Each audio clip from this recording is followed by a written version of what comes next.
Leaders' questions. Calling Deputy Billy Keller.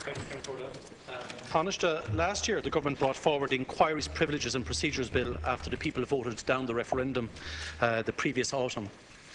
Now, that bill was agreed by the Oireachtas during his second stage speech, the Minister Howlin at the time outlined passionately the process of clarifying the roles of the House of the Oireachtas and securing accountability through investigations into matters of significant public importance. This bill, he added, will enhance the effective functioning of our modern parliamentary democracy by facilitating such inquiries, and it is our duty as public representatives to use our constitutional powers appropriately and with responsibly and for the benefit of the wider society and the economy. Used effectively, I anticipate that the framework established by this bill will facilitate focused, constructive political discourse that will enhance our parliamentary system. They were the words of Minister Howlin this time last year when he brought forward the bill with regard to the establishment of the banking inquiries. Now, Tanáiste, by any stretch of credibility, what has happened over the last number of days has brought not only this House and the Seanad into disrepute, but it is bringing the banking inquiry itself into disrepute. It is undermining the credibility of it before it even starts its work. Now, our party from the outset has said we will cooperate fully. We would like to see a banking inquiry. We also highlighted the need for it to be impartial, without bias, without political interference, to ensure that we can all leave this House knowing that a banking inquiry will go about its business and come to conclusions without political interference. Now, everyone inside in this House, Tanáiste, knows that this is not the case. 3 years ago, we were promised a democratic revolution. The government swept into power with a massive majority. And we've had nothing since but autocracy in terms of how this government deals with this Parliament. Thank you. And the actual proposal, Tanáiste, to add 2 members because the government didn't get its way in the selection process in the Seanad simply undermines the vestige of credibility that you have left. And you should take note, Tanáiste, that only 2 weeks ago the public were very emphatic about the conduct of this government. But in the last 2 years that you have left, you would think that you would like to have an inquiry that has the support of this House, has the support of the people, and will come to conclusions that everybody will have confidence in. Because this banking inquiry, Tanáiste, should not be about trying to get at individuals. It should be about trying to find the truth, to ensure that things will not happen again that may have happened previously, and to find out exactly why we ended up where we were and how we got through those difficult times. And that's what you said you wanted to find out. Sorry, Deputy, we're over time. But Tanáiste, the Taoiseach's conduct in this House and the chair that he sat in there only 2 days ago leaves a very awful lot to be desired with regard to whether or not I can believe you're interested in the truth. Well, I'm not sure where the question is in that statement. But let me say this.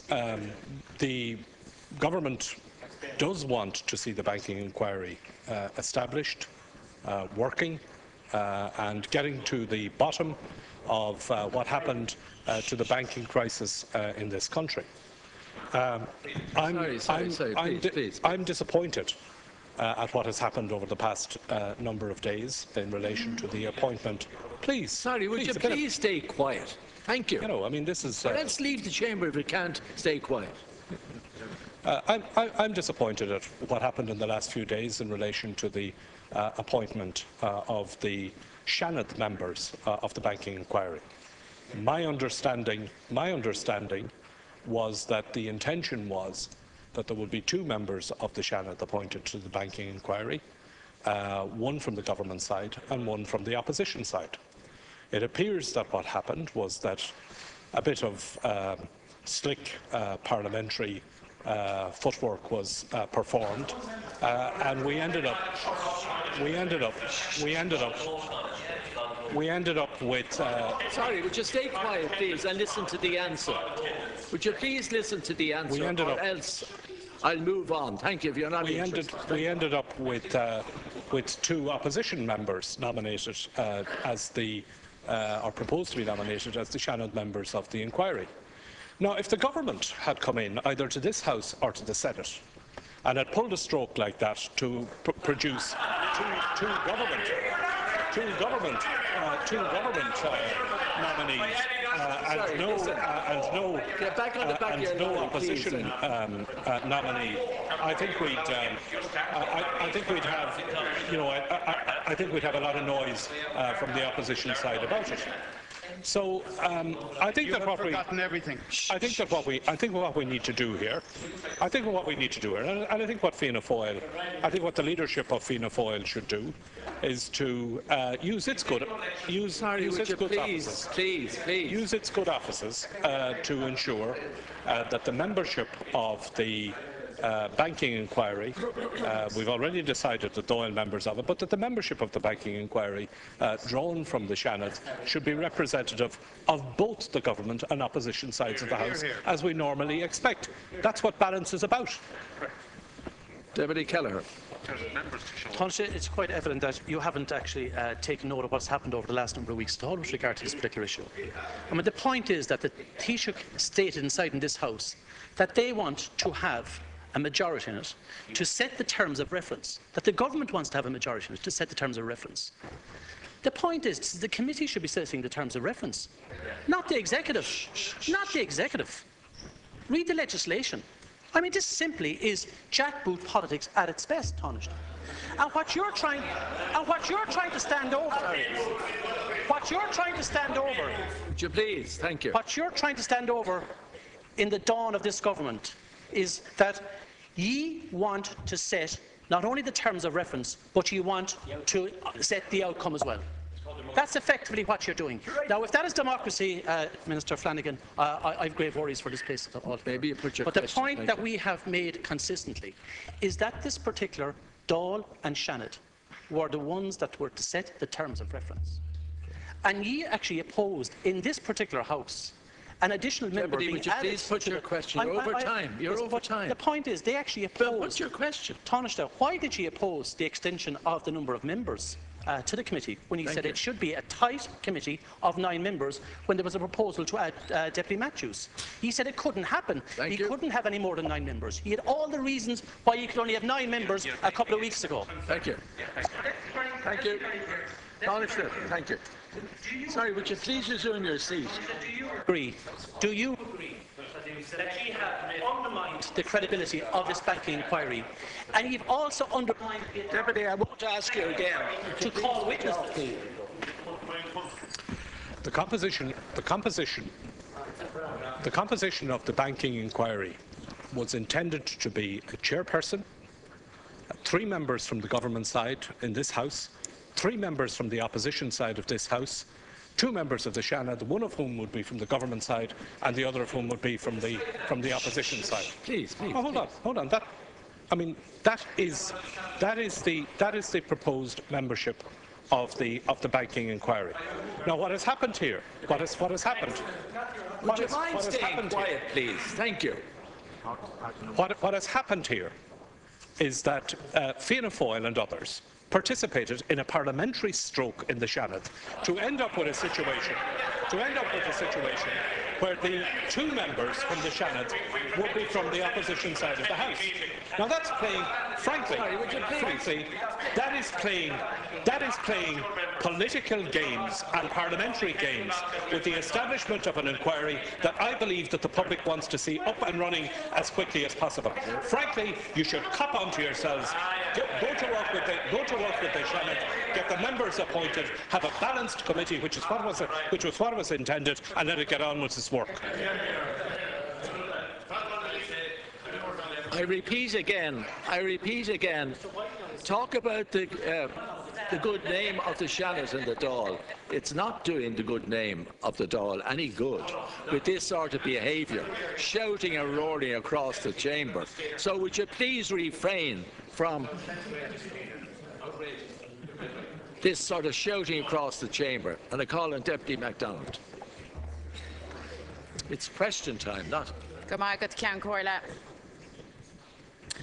Taoiseach, this morning people are reading that the HSE is backing down on the issue of excessive salary top-ups for senior managers of voluntary hospitals and Section 38 organisations, as they're referred to.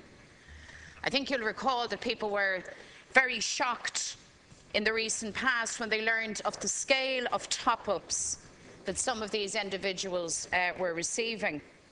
They were even more horrified to discover that in some instances these top-ups were being funded through charitable donations. Last December, for instance, we discovered that the CEO of St Vincent's Hospital was receiving a top-up of almost €140,000, in addition to HSE's salary of almost the same amount, and a privately funded car allowance of almost €20,000. We discovered at that time that the total bill for these top-ups, as they were called, was €3.2 million. Now, as you're aware, Tanáiste, these organisations who are engaged in this practice are fully funded from the public purse, and indeed their employees are regarded as public servants. I don't have to tell you, Tanáiste, that frontline public services are strained by 7 years of Fianna Fáil, followed by Fine Gael and Labour Party cuts. And people could not understand, and don't understand yet, how such excessive pay was allowed to a small number within the public service.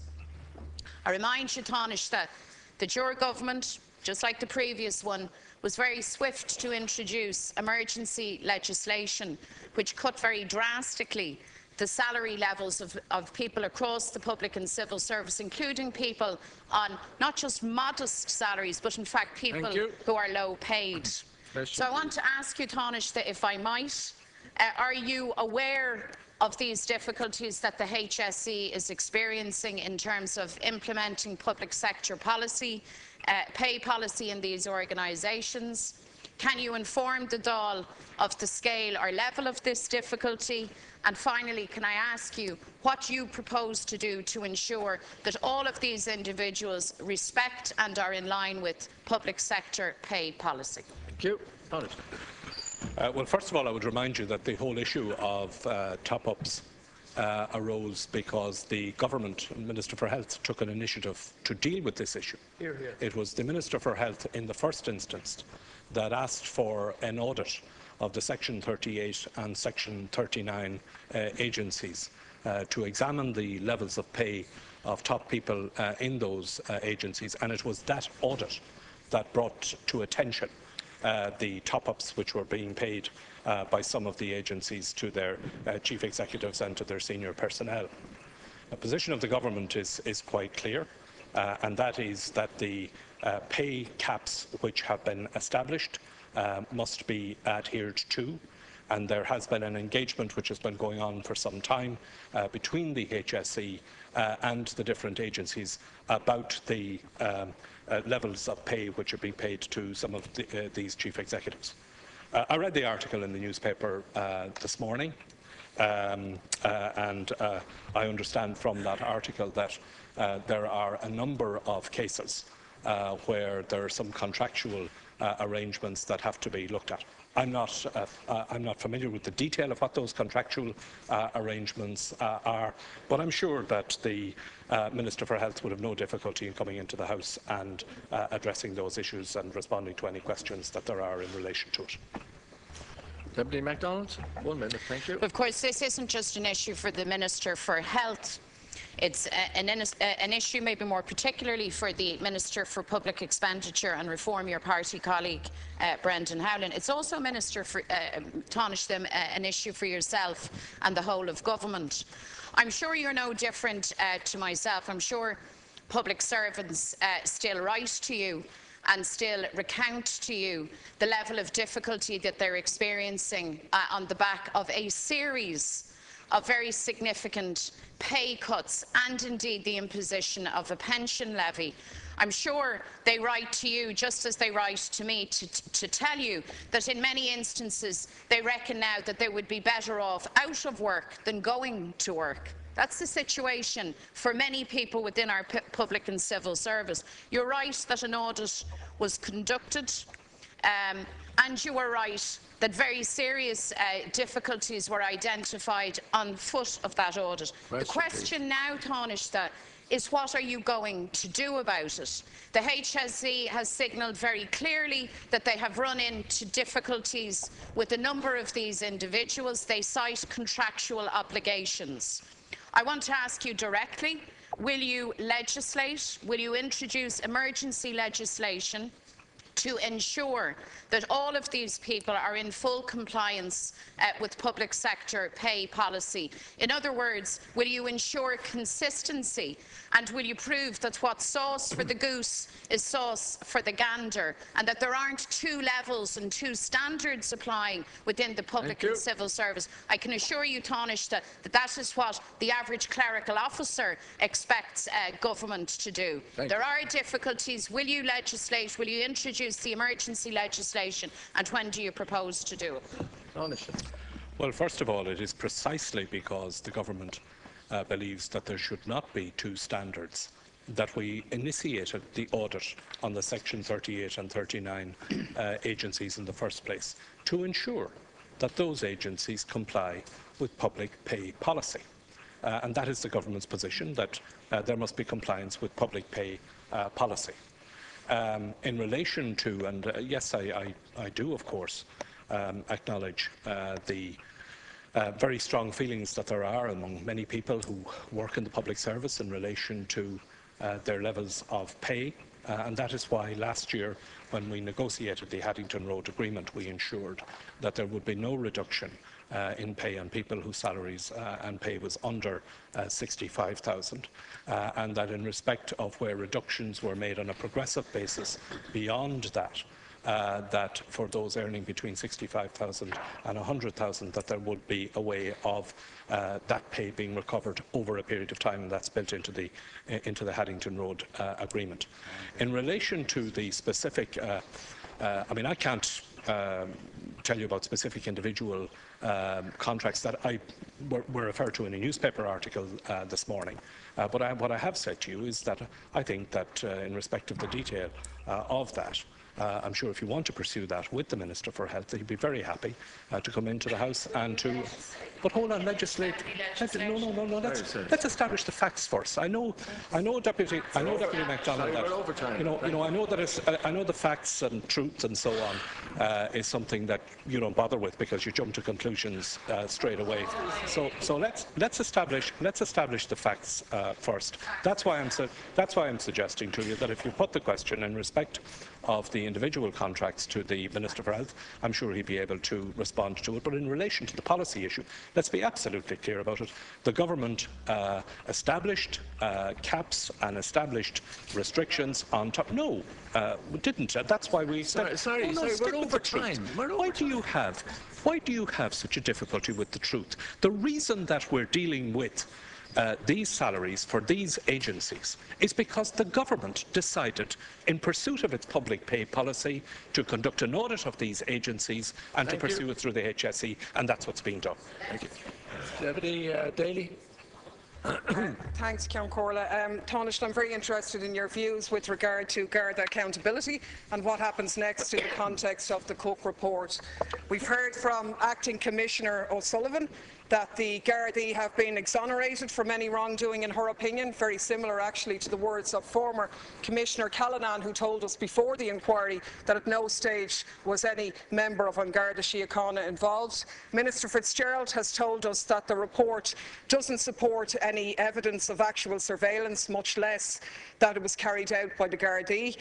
Former Minister Shatter issued a press statement telling everyone that he did a great job and that he had dealt with these matters in a straightforward, truthful and comprehensive way, while GSOC welcomed the fact that they were found to have acted in good faith. So in other words, everyone was right and we are where we were, except for the very big elephant in the room. And the fact that everybody is calling that a kitten doesn't make it any less of an elephant. And that is the huge divergence between the report itself and the way in which it's been spun.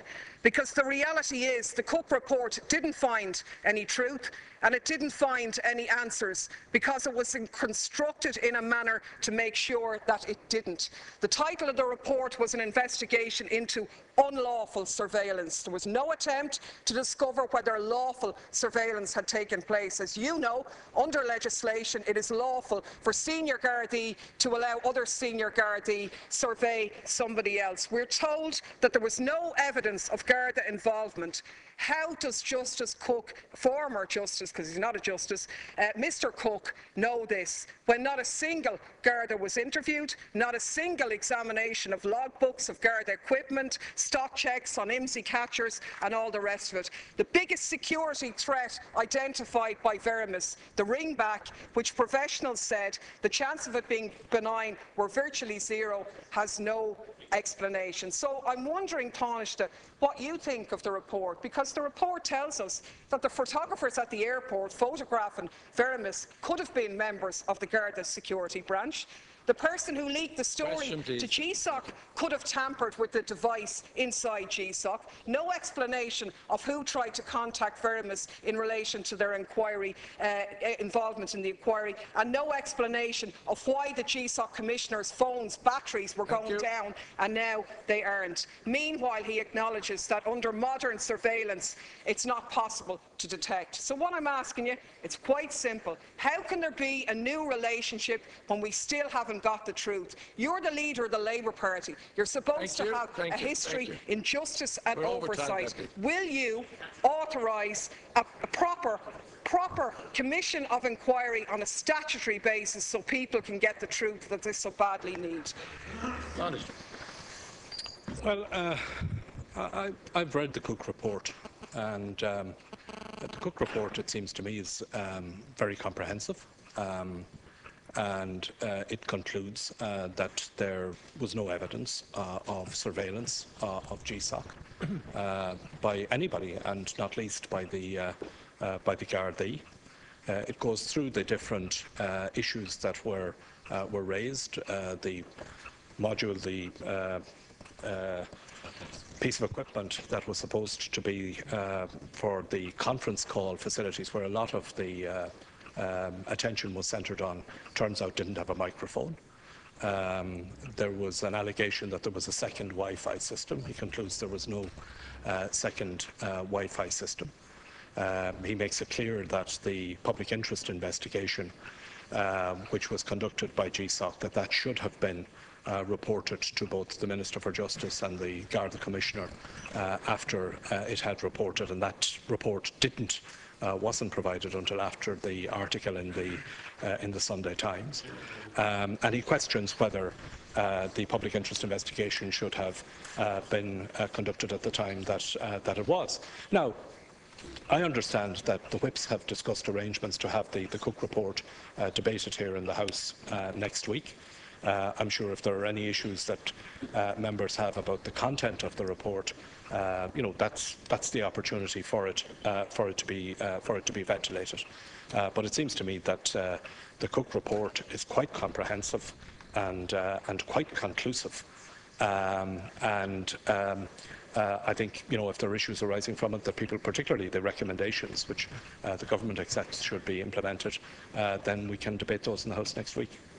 Deputy Daly, 1 minute, thank you. It's bizarre, Tanáiste, that you would refer to the report as being very comprehensive when Mr Cooke himself talks about it being a personal evaluation and that it must not be read as a definitive determination. In actual fact, he's a retired judge. It's a personal opinion. You might as well have had the opinion of a retired dentist or a retired docker, for all the difference that it makes. There is not a single new piece of information in this report, and if you did indeed read it, Tanáiste, you would know that the 5 issues that I even mentioned there are still not answered. So how could it be that comprehensive? You've dodged the fact that it doesn't deal with the issue of lawful surveillance. Why was that excluded? You talk about the public interest inquiry, which, as you well know, under Section 102 means GSOC investigate wrongdoing by Gardaí. But if the surveillance was lawful, then there'd be no wrongdoing to investigate. Now, you know,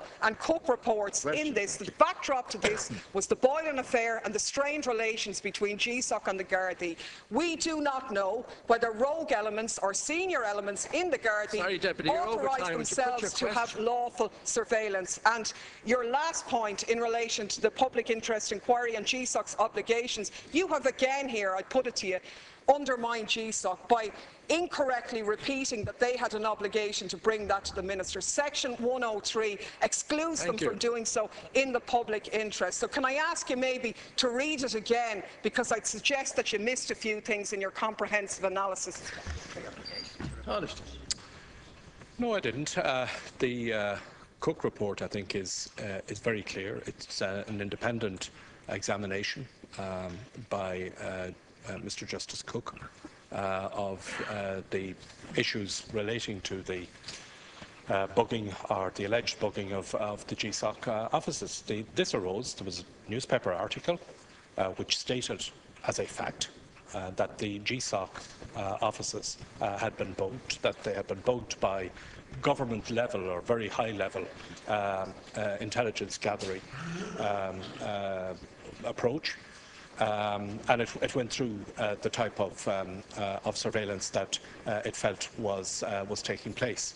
The Cooke report has gone through that. It has found no evidence of that surveillance having been taking place, and no evidence of the Gardaí being involved on it. And it goes through each of the different issues. In my opinion, it's a very fair report. It's very comprehensive, and in my opinion, it is very conclusive. Now, if there are issues that people want to discuss arising from it, as I said, we will have a debate and a discussion in the Dáil on it next week, and that would be the place to raise them, and I'm sure the Minister for Justice will be very happy to respond to any questions that arise from it. But it seems to me that Judge Cooke did a very good job, and I don't think it's fair, to be casting aspersions on the work that he did, or indeed his